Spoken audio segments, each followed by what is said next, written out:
today's webinar is part of our Target Ed series. Now, Target Ed webinars are designed to be concise. Alice and I are going to teach for about 35 minutes, and then we'll have plenty of time for questions and answers. We'll use the Q&A section for any questions that come to mind during the webinar. We'll keep track of those and then answer as many as we have time for today. I also want to let you all know that we will provide you with a link to these slides and the webinar recording. These are going to arrive to your webinar registration email later this week. Now, today's session is part of a 6-part series on AI use for nonprofits. We're going to be running this over the next 3 months, and we'll be running an additional 5 sessions on different ways that you can integrate AI into your nonprofit work. We're going to focus on a variety of different topics, including using AI to generate grant proposals, using it for editing, crafting AI policies in your organization, and then other ways you can use it in your development work. You can join the full series for a discounted rate of $175, and that will get you access to all of the sessions. And I will drop a link in the chat for that shortly. Now, today's Target Ed is getting your grants program AI ready. Now, my name is David Gates, and I'm the Director of Online Education here at GrantStation, and I'll be presenting alongside Alice Ruhnke.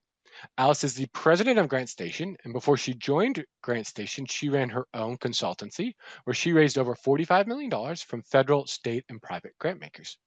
And today we'll cover how AI can support your organization's grant efforts and provide steps to get your grant program ready for AI integration. Alice is going to lead things off, so please welcome Alice Ruhnke. Well, wonderful. Thank you, everybody, for being here. We have a really large crowd. Hope you guys are all safe from this winter storm. I still have my little snow out on the ground, but have power. So I'm very, very excited that we can get through this hour together, half hour, 45 minutes. So what we're going to do today is kind of start with that overview and just start to understand the definitions, the terminology, kind of how all of this kind of fits together. And then talk through some of the different tools that are available to help you, use AI and start to engage with the tools. And then we're going to talk specifically about a few case uses of how it can really help us in developing our proposals and writing our applications and things like that. And then also talk about where there's places we wouldn't want to use the tools as much because they just don't have quite the robustness that will get us where we need to be.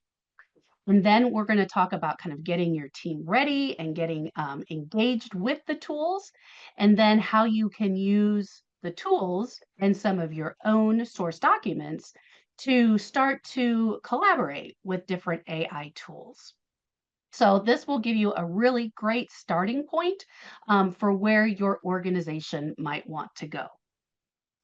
So first, just to kind of talk about how this whole AI kind of process, kind of how it fits in the whole universe, right? And so AI is really just artificial intelligence is really just that broadest category of all intelligence systems, right? And out of what that broad group, that broad category of AI, one subset of that is machine learning, which is when systems learn from data. So this is where you've been interacting with machine learning for a long time. This is where Netflix learns that because you like murder mysteries, they keep telling you about new murder mysteries that are available and those sorts of things. So that the artificial intelligence and the machine learning has already learned some of your patterns and learned what you've been doing and what it's going to recommend. From that machine learning, it goes down into more deep learning that's based more on neural networks. How do our brains kind of think through things or connect things together? So this is just more than just data sets, but kind of how do we get from place A to place B in our own brains, and how can machines do that as well? And from that deep learning, one of those kind of applications is with language.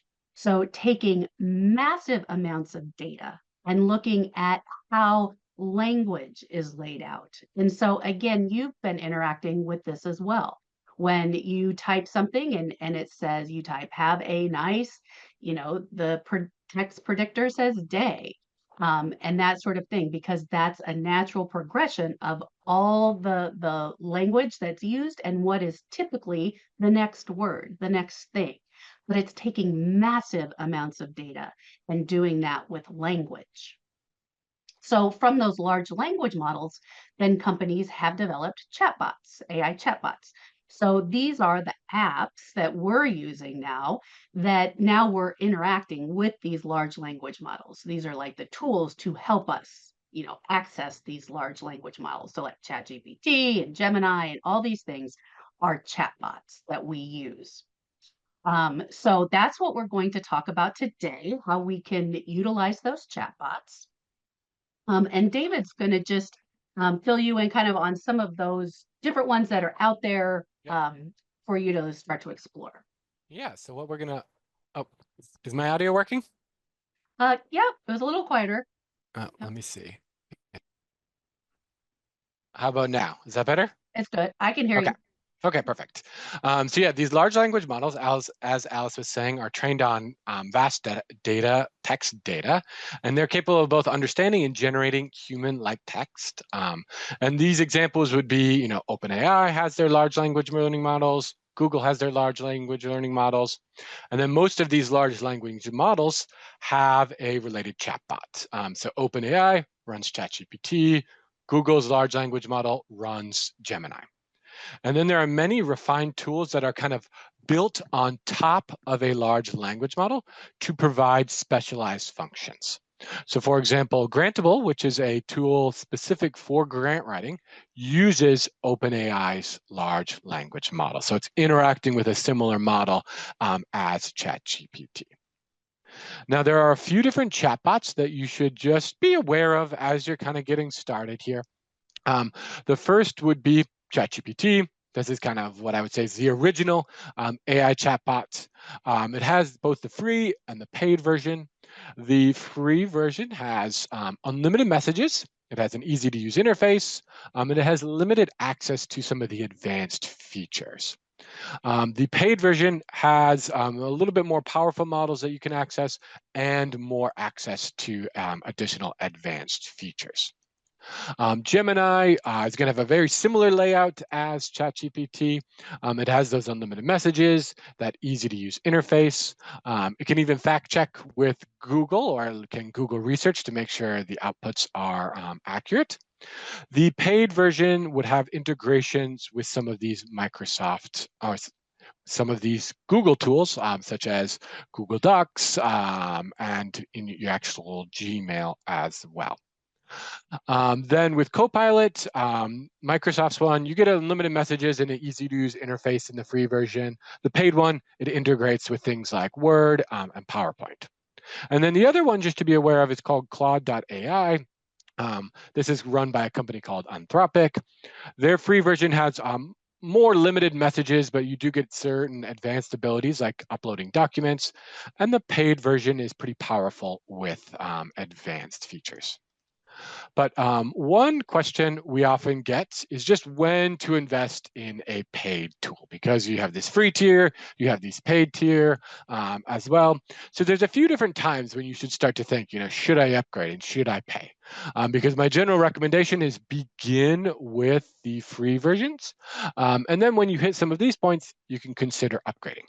So for example, if you need more advanced features, so some chatbots like Gemini and Copilot require paid plans to access advanced features such as uploading documents. So if you need that type of feature, that's when you would probably want to upgrade Gemini or Copilot. Now, another time when you might upgrade would be if you're kind of using it more frequently. So with ChatGPT, in their free plan, it includes many advanced features. So you can still access things like uploading documents or have it visit specific websites.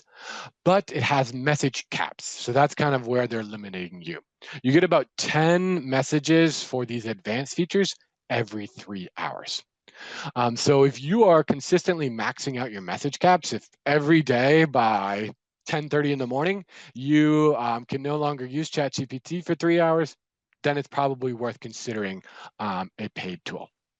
Similarly, specialized tools such as Grantable has a free plan, but this has a message cap. So that would be another time where if you're maxing out some of these message caps, then you would probably want to consider a paid tool. Lastly, if you're looking for collaboration. So if several members of your team are using AI tools consistently, these paid plans often can unlock collaboration opportunities. So for example, within ChatGPT, if you have a team plan, you can collaborate within a team on different kind of GPTs and work together. So that can be another way just to unlock some of those advanced features. So those would be kind of the 3 times where we would say, that's the point where you want to start to consider upgrading to a paid tool. Now we're going to talk a little bit about AI, how AI can actually help you in grant writing. Excellent. So now for the fun stuff, right? So there's a lot of different ways that we've really explored over, especially this past year, of where AI tools are effective in helping us write our proposals in a really effective way. And so, just right off the bat, just doing different brainstorming exercises can really help you um, decide, think about new things to add to your projects, or ask about, I would like to develop this kind of program, what should I be thinking about, those sorts of things. And some of the ideas that it will generate, would might be completely irrelevant to you, but I do find that usually it comes up with some different good nuggets of information that I would then try to develop, with my programs, on the side and that sort of thing, because they are just really good brainstorming tools of what you can do. Using AI can really help you kind of create those first drafts in a really efficient sort of way. We're going to kind of show you how to use some different source materials during this webinar, so that then you could take something that you've already written and then create a draft for a new funder really quickly, that you would then look at and edit and refine for that new funder, but really saving you all that initial time and energy of creating that draft. Editing is another great use of AI, and that's one of our entire webinars that we have in this series of how you can use it to rewrite your text the different ways. We always have, word counts and character counts and all these things to kind of, battle with all the time. So there's great ways to use AI with editing your work. And then, especially with more of the paid tools that you would use, using it to generate, tailored content. So you can use it even without the paid tools, uploading information and then saying, use this information and help me, redevelop some work. And then as you again go up and decide to go into more of the paid tools, then you can kind of keep those. You wouldn't have to keep reloading them up for the chatbots to recall. But that's great to say, here's this information. Now provide me with an executive summary. Um, then research in finding data sources. This is not finding data. That is not a great use of AI at this point. They are getting a little bit better with some of the tools and starting to have reference points for data.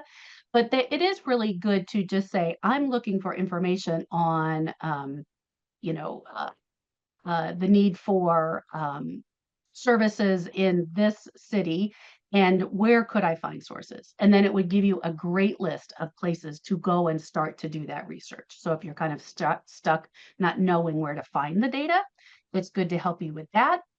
And then also just with summarizing information, taking a large RFP or request for proposal, the instructions that a funder gives you, and having it summarize a lot of text, or taking a lot of text that maybe you have from old reports that you've written, and saying, summarize this information into, a great background section for my organization.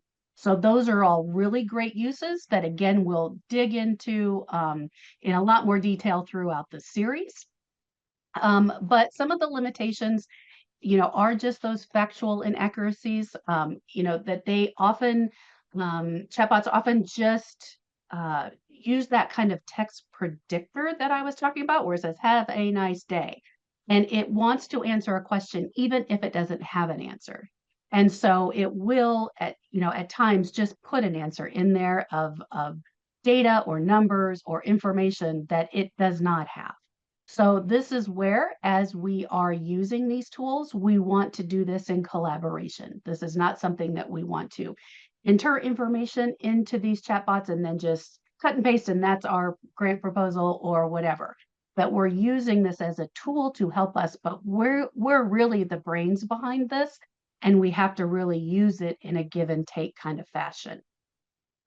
Also, just realizing that these large language models are using vast amount of text, like both David and I spoke about, but there's bias in that vast amount of text that's out there, right? So it's learning from biased information.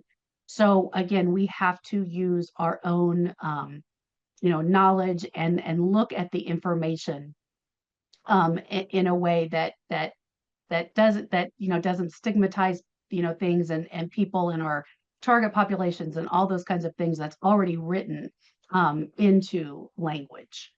And then there are also privacy issues, which we all, always get. That's always our first question. And David's going to show you a little bit about how you can kind of mitigate some of those privacy issues, and kind of take your information offline from what the tools are learning from, if you choose to do so.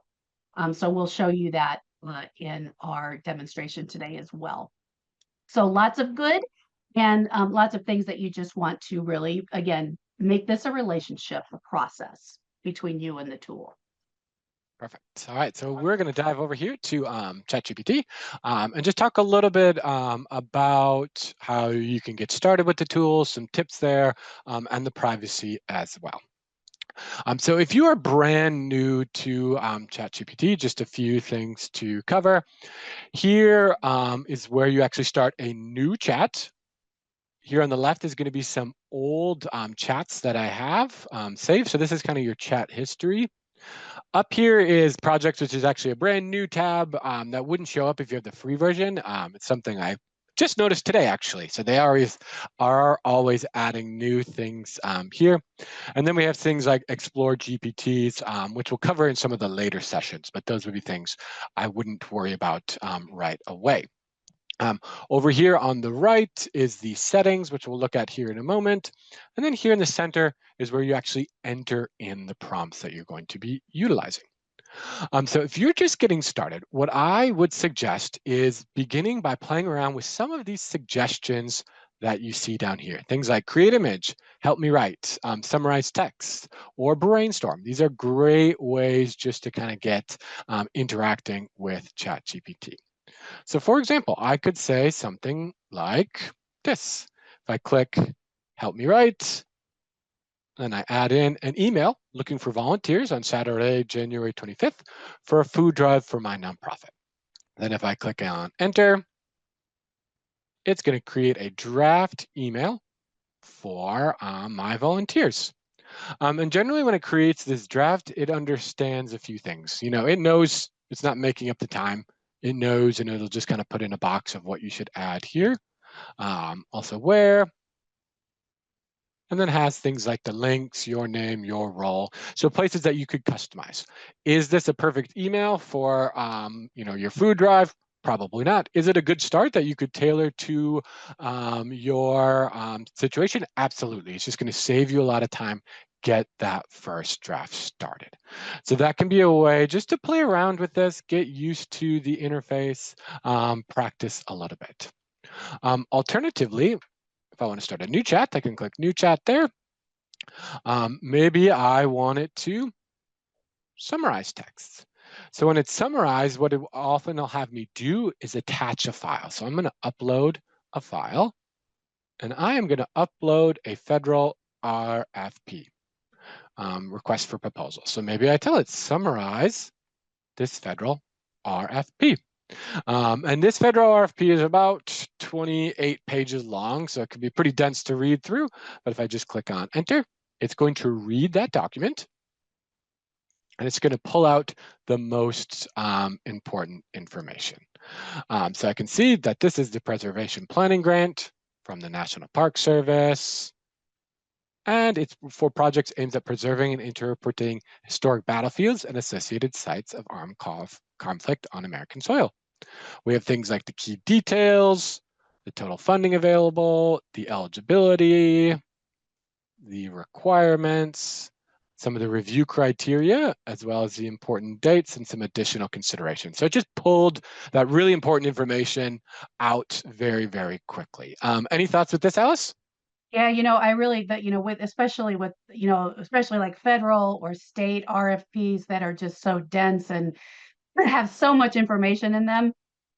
Something like this is very, very helpful because these are the key things that as a grant writer that what I'm going to be looking for, right? Or helping to make that decision. Is this something we want to apply Yeah. for? Those sort of things. So yes, it's like it takes a lot of information, kind of gets you right to the heart of it. And then, you can decide if you need to explore the details Mhm. more or if it's just something to put in the trash can. So, Absolutely. Yeah, yep, and that's kind of what I thought too. It'd be like, if you apply, you're probably going to, I mean, obviously you're going to read the entire thing from start to finish if you decide to apply, but it could be a sure. way to just pull this information, send it to, your executive director, someone else on the team. Do you think this is a good idea? Because it's going to have those key information available. So that is how you can kind of start to get used to it, play around with some of those different suggestions, because it's going to really streamline your work. Now, one thing I did want to talk about quickly is just that privacy controls. So within ChatGPT, what you can do is you can kind of take a little bit of control of your privacy. And what you can do is have it not use your data to further train the model. In order to do so, you need to click the settings. This is a workplace setting, but it would look, probably just have your name there. And then we click on settings.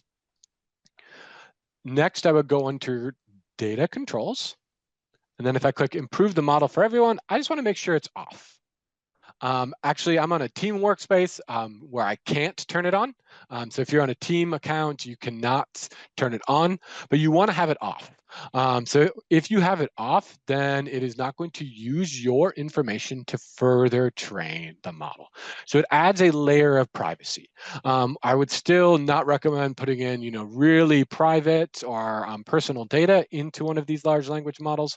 But we'll talk more about that when we're talking about our policies, about what is your privacy tolerance within the model. But this is just a really basic, easy way just to kind of ensure that it is not training off of your data if you want to kind of take advantage of a little bit of your privacy. So that is ChatGPT. We're going to focus on using ChatGPT mainly throughout the series. I did just want to mention, and what something we often focus on is how similar these large language models actually look like, or these chatbots. So now I clicked over, now you're looking at Gemini. It is almost the exact same setup as ChatGPT. And I could have a very similar interaction with it. Here on the right or left is those old ones. And I could just click help me write an email looking for volunteers on Saturday for my nonprofit. And it's going to generate that really, really quickly. So you're going to have very similar interactions between the two different models. Slightly different, both of them, though, are going to be able to kind of get you that core information you need really, really quickly.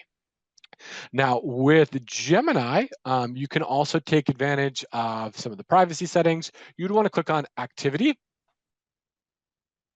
And then Gemini Apps Activity, you have Turn Off. Turn off, and then this is going to be the same situation where it's no longer going to kind of train off of the data that you implement. So another way just to kind of manage that privacy.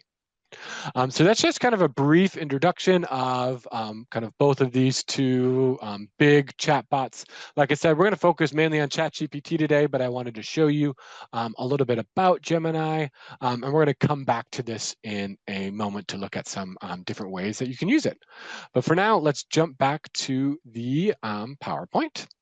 And then the next thing that we're going to focus on here is getting your team ready. So that's one of the kind of key steps that we recommend thinking about.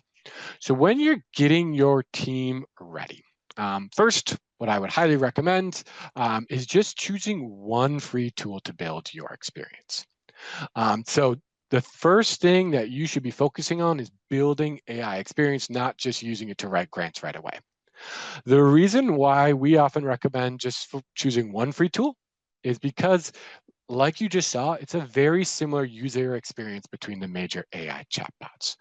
So whether you're using, Gemini or ChatGPT or Copilot, they look very similar. They have similar outputs. So as you're just getting started, it's going to help you build up that experience. It's going to help you kind of build up that foundation without being overwhelmed. If you're trying to sit there without a lot of experience and decide, should I use Gemini? Should I use ChatGPT? What's best for me? You're going to get overwhelmed pretty quickly. So just kind of choosing one, getting started is really going to help you out. And while individual skills, things like prompt writing are going to help, what is really going to help you use AI effectively is consistent practice. That is the number one thing you can do to kind of build up your skills. Get in there, practice using it. And what this experience is going to help you do is, first off, it's going to help you develop kind of AI intuition so that you can tackle a variety of tasks or move between tools. So once you kind of get this intuition, if someone says, can you jump over to Gemini and use it? Great. If they ask you to try out something else, you're going to be able to do so. It's also going to help you address challenges and limitations. So if you're running into any challenges, that experience is going to help you kind of overcome them. And lastly, it's going to help you adapt to rapidly changing tools. So that is one thing that I will reiterate a bunch of times. These tools change really quickly. Like I said, there's a new button on there from, I think, on my interface from last Friday to today.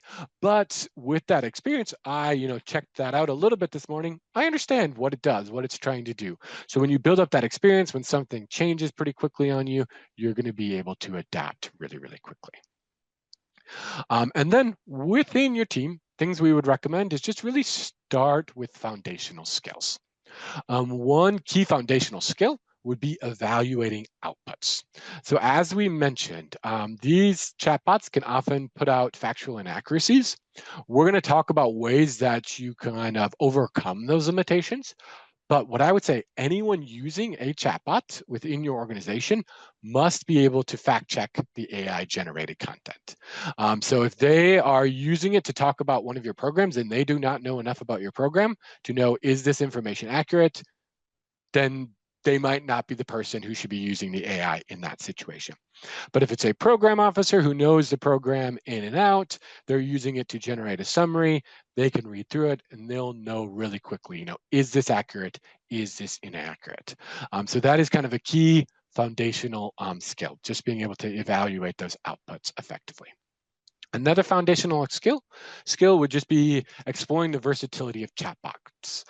So that would be things like using it for editing and brainstorming. These are the low-hanging fruit. These are the really easy ways to get started with AI interactions, and we're going to look at that, just some examples of that right now, and we'll look at more examples of that throughout this full series. There's a couple links on this slide that you can use to go see some examples of how I interacted with AI in terms of editing and brainstorming. We're going to actually go through that live here in a moment, but I just wanted to point it out now so that you can come back, look at those links.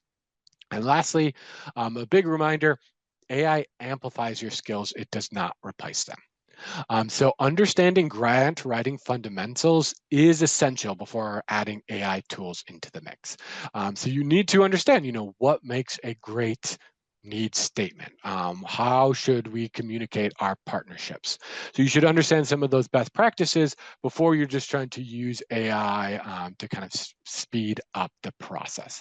And once again, we're going to talk a little bit more about how you are setting up your templates to ensure that they're including those grant writing fundamentals here in a moment. But let's talk a little bit about exploring the versatility of chatbots now. So let's jump back to ChatGPT and look at some of this versatility. Okay, so one thing we said, some of the low-hanging fruits would be things like brainstorming and editing. And you can see here, actually, brainstorm is one of those key ones that you can just click. But I'm going to enter in a prompt here. And what I'm going to have it do is brainstorm ideas for social media posts for my nonprofit. We work with at-risk youth and help them get into college or trade schools. We provide tutoring and mentoring by connecting them with volunteers with lived experience. So I'm going to enter this in, and it's going to come up with a bunch of different ideas of what I could do in terms of a social media strategy. So things like spotlight stories about mentors or student success stories, so good storytelling.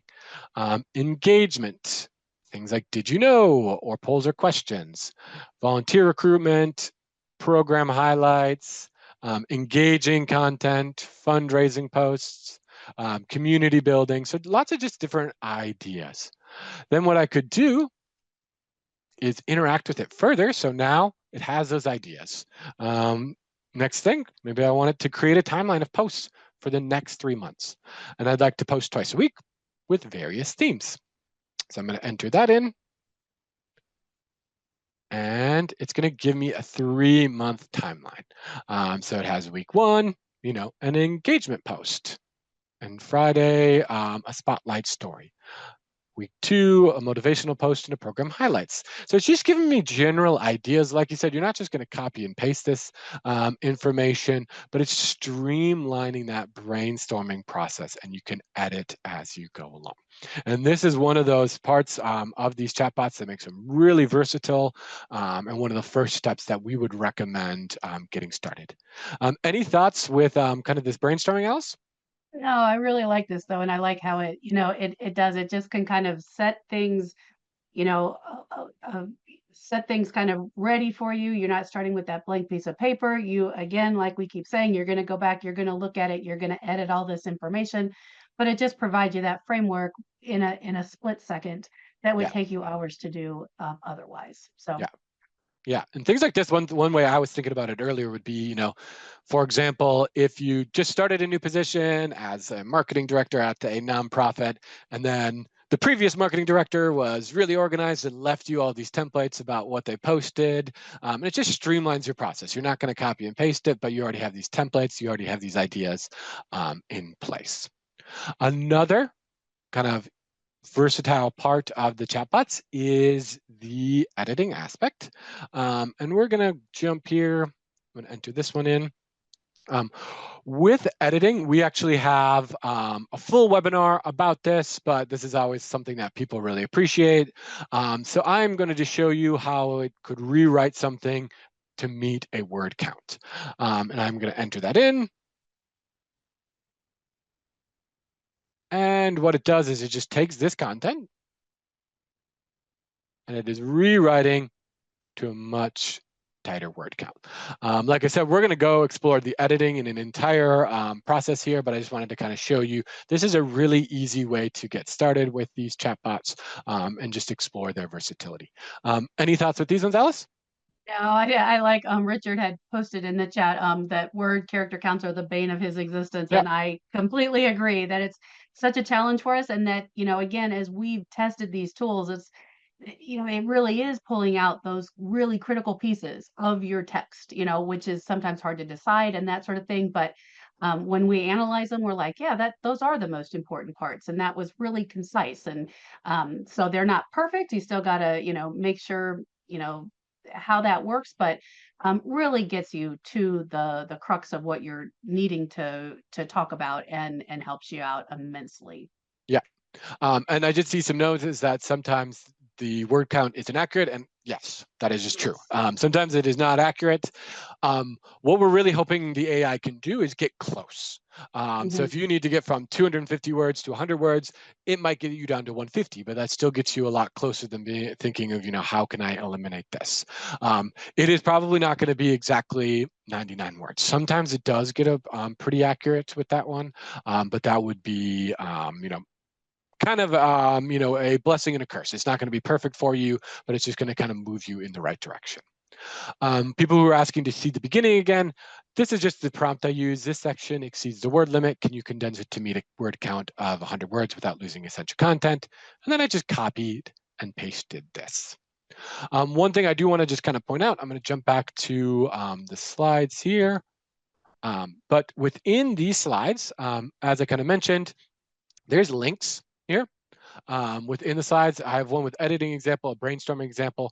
So after the webinar, if we're going a little bit too fast here, once you get the slides, you can go click these links and you can see that exact interaction that I had, as well as what the output was.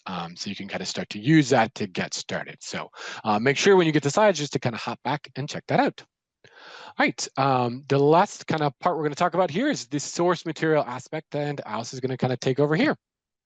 Excellent. Yes. And I know we kind of had a question pop up and I'm trying to find it in the chat, but now I can't. But that was really kind of talking about, um how do I learn my own capacity for grant writing or my own best practices, right? When I'm talking about grant writing and that sort of thing. And so one of the things that we do talk a lot about when we're using these different tools is to take your own source material, so previous grants that you've written, your annual reports, different documents that you have, old reports that you've submitted to funders, those kinds of things, and using and uploading that information, and then asking the chatbot to then use that information specifically to say answer a different set of questions that a funder is asking. Um, and so by uploading your own information, then that if you did put data in your own information, that it's going to be pulling from your data that you already, researched and discovered and have written down. And so um, using your own source material and then asking the chatbots to rework it for different funders or different purposes. Perhaps you have grant applications that you want to then start getting into letters that you want to write to funders. So how can you take this information and change it around to get donors? Those sorts of things. So by using your own source material, it does overcome that limitation of making things up because you can ask it only to use your information. And then it also then hopefully reduces that bias because you wouldn't have written that bias into your own proposals to begin with, right? So it can help kind of overcome some of those limitations when you're doing that. Some of the different, like I said, there's a lot of different types of source material that you can use from, previously written grants or different things like that. But as you're kind of working with the different source material, some of the kind of best practices to kind of load up into the chatbots to use Word documents or PDFs that are more language based. So not maybe things that are created in Canva or something that's a picture with arrows and charts and things like that, that the chatbot might not understand, right? It might not make that distinction that that arrow meant that this thing connected to the other thing. But if you want to upload those kinds of things that kind of have a lot of that text-based information that you're trying to use as a source, you want to have, really clear formatting and headers, that are very clear that you're using to differentiate different parts of your application. Um, Using bullet points, especially when we're talking about using data, so that it can very easily see that you're listing some different data reference points to use into the future, and then kind of using consistent terminology. So kind of, if you always use the term participant or versus client or patient or things like that, trying to make sure that your own source material is very consistent in what you're calling things also just helps the chatbot understand your programs better. And then the other thing that's really quite neat with this is that, when you write, the chatbots can kind of learn your voice and using your voice over time. And some of us write in a real formal way or a real conversational way for different things. And I have one colleague that he's very sarcastic, And he wrote a whole book, and he's very sarcastic. He's hysterical, and his chatbot that he kind of pulls from it's sarcastic right back to him, and it's quite funny how that kind of happens. But it can learn your own voice. So you want to, you can ask it. We'll talk about this in other webinars in the series. You can ask it to change your voice if you need to, but if you kind of have a voice that you like to use, it will start to learn those patterns of yours. So just kind of as you're looking at, different materials to use, you are the expert in your programs and your projects and your organizations. Chat GPT does not know your programs or your organizations. It knows language. So the best results are going to be from using your own source material. And you want to put in the best source material, right, of your own stuff. Don't put terrible things in there because it's going to pull terrible information, right? So you want to put some of your best, work in there. And one of the things that, I've already kind of talked about using previous proposals or different cases for support that you might have developed. Sometimes organizations upload their strategic plan that they've had developed for their organization. But one of the things that we teach a lot at GrantStation is using a planning document about how you take all the major sections of a grant application, how you plan out all those sections of a grant application, how you connect all the pieces to tell a coherent story, and then how after you do that initial planning, then you can take that material and use it to apply to 10 different funders the way that those 10 different funders want to see it. And so that's just something that we teach more in our grant, writing workshops and those sorts. Oh, sorry, I went too far. That we teach with our project planning framework. And so these are different webinars that we have if you need to kind of learn these skills of how to put these things together, how to write an engaging background section or really develop that need statement.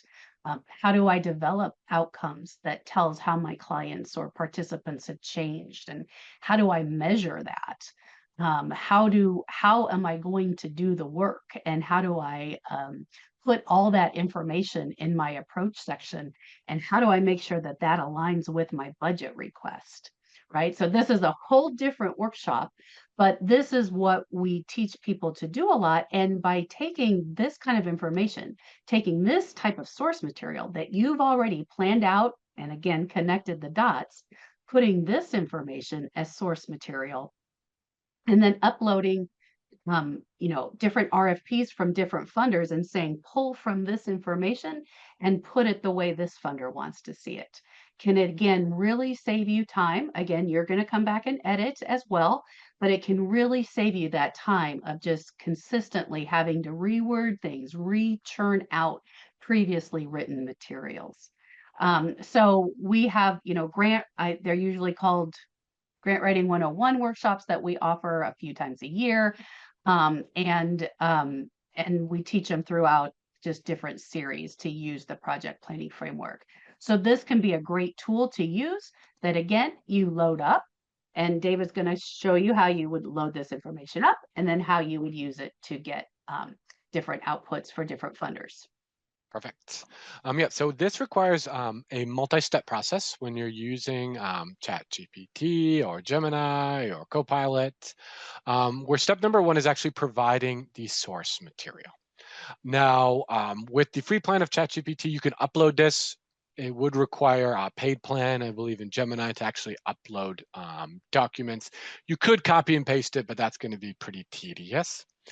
So first, you're providing that source material, which could be, previous proposals, your grant template, a case for support, a strategic plan, or even annual reports. Someone asked about, can it visit websites? Yes, it can. That could be a source material as well. And then you are generating outputs. So you're using that source material to have it generate things like an executive summary, answer specific questions in an RFP, or create a custom email. In our next session, we're going to talk a little bit about or quite a bit about how you're using a grant template, which for us is that project planning framework, and how you're then using it to answer specific questions in an RFP. But today we're going to talk a little bit about how you would use like a case for support to draft a custom email. So it would look something like this. Step number one is attaching that source material. And I'll show you exactly how you do that in ChatGPT. And then step number two is including or creating a prompt of what you want it to do. So in this case, it's this prompt here. I work for the Link Community Center. Use the attached case of report about our program to help me write a compelling introductory email to a potential funder. Then I give some information about the funder. And my goal is to schedule a short meeting and show alignment between each organization. Once again, there's a sample that you can visit after the webinar, but we're going to jump over and do one last quick demo here. All right. So like I said, step number one is to attach the document. So in order to do so, I click Attach Files, upload from my computer, and I have a case for support. So I have a case for support already created. So this is that template that I've already created for my organization. It's human generated, and then I write the prompt in below. So this is that prompt, gives a little bit more background information, telling it to use the attached case for support to help me craft a compelling introductory email. So let's click on enter and see what happens. So right away, it is pulling out lots of information. So what I want to point out right away is, I told it I work for the Ling Community Center, but this information, Rumfar, West Virginia, is directly from that source material that I uploaded. And it does not Similarly, exist in the real world. yeah, it does not exist. So it is not pulling from So, anything else. This is no, just pulling from that document. no. This is also accurate. We've had 400 students that is listed in that document with 95% graduating high school. All right, and then it includes things like, this is exactly what this program does, provide personalized tutoring, motivational workshops, and family engagement. And it's taking that advice like you, we are committed to increasing access to education and breaking the cycle of poverty in underserved communities. So it is taking information directly from that document. It is tying it in with the prompt I did to streamline this process and create an email that I could actually, with just a few edits, probably send out pretty quickly because I'm confident in its accuracy.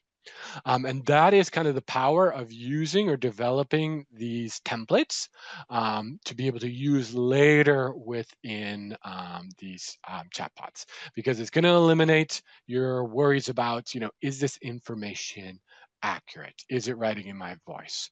It's going to pull directly from that, streamline the process quite a bit for you. Any thoughts with this one, Alice? No, I really and did you say, David, just a quick, can you hop back up to the question? Did you say that yeah, I mean, I like how they connected the Appalachian Youth Foundation to this program. Like, that was a pretty cool connection. Yeah, And I really like how it did that and made that, that, made that yeah, overlap. So yeah. So and then there's also sometimes, I don't know if you go down to the bottom too, it might even, if you don't like that one, sometimes you can say, do it again, and you yeah. can You can ask just it for always a say different try example, again. right? And you could take a combo of two different ones. So Yeah. hmm yeah, yep, Focus on maybe, future impact, something like that. Just whatever you want, and then it's gonna just kind of slightly reword it and really yep, focus, that we've had success, yet the need remains urgent. And it has a little bit more about the need statement that we've yeah. included or have in that document. So that's where you can kind of really start to see the benefits of AI. And this is why when we're saying getting your organization kind of or your AI ready, it's these templates. This is what is going to kind of help you. It's getting that experience so you know how to actually use these systems, and then building out these templates that you can kind of start to input to streamline the process. I think we're already over, so we're going to kind of stop there Yeah, we with are. the demos, but we are going to do a lot more kind of in depth of each of these topics as we go throughout this full series. Yeah. And before we kind of wrap up and talk about answer some questions, Alice is going to kind of talk us through the series. So what we're going to do in the first quarter here is we're going to dig into the different ways for grant proposals. I love all the little things. That does make me feel good for some reason. And then again, the editing process is a really good use of AI tools. Then we're also going to talk about policies, because that's something that, your organization will probably want to do as you start to decide how are we going to use this? What's again, what levels of comfort do you have? Do you want your staff using it? Do you not want your staff using it? Those kinds of things, and how you'll use it. Then just kind of overall with just program development and how it can just help with developing your programs. And then we'll kind of broaden out just a little bit from just the grant writing to kind of more development, your fundraising activities, your donor support, those kinds of things. So a little bit more around funding in a bigger picture. So you can access all of these sessions for $175 for as an individual. And we're going to have a great first quarter here of 2025. And a lot of these questions that you guys have asked, and I've kind of run, I've lost track of a few, but we will be answering and going into detail, like how do we do the websites, those sorts of things. But in the meantime, if you do have, any particular question that, that we can answer, you can contact us. Um, there were a lot of questions early on about like GrantStation versus chatbots, right? And so GrantStation, we're a company that has the access to those databases where you can find funders. So that's what a membership to GrantStation offers you. And then you can find the funders, you can manage your applications and those sorts of things with a GrantStation membership. Then combining that with using your chatbots to write your grants and that sort of thing can really help you propel your development work into 2025 really efficiently. So that's the two different kind of roles. And we are on sale until January 15th, 17th, 15th. Sorry, January I should know this. 15th.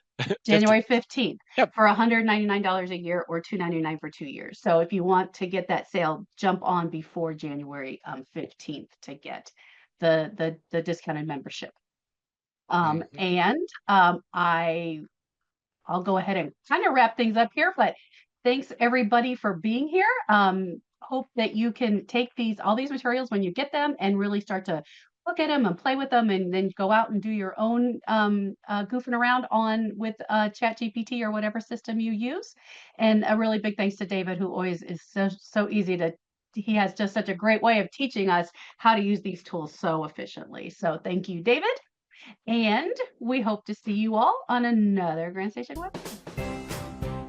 Visit GrantStation to see our latest online education offerings in the form of live webinars, interactive workshops, and on-demand learning. GrantStation.com, your fast track to funding and online education.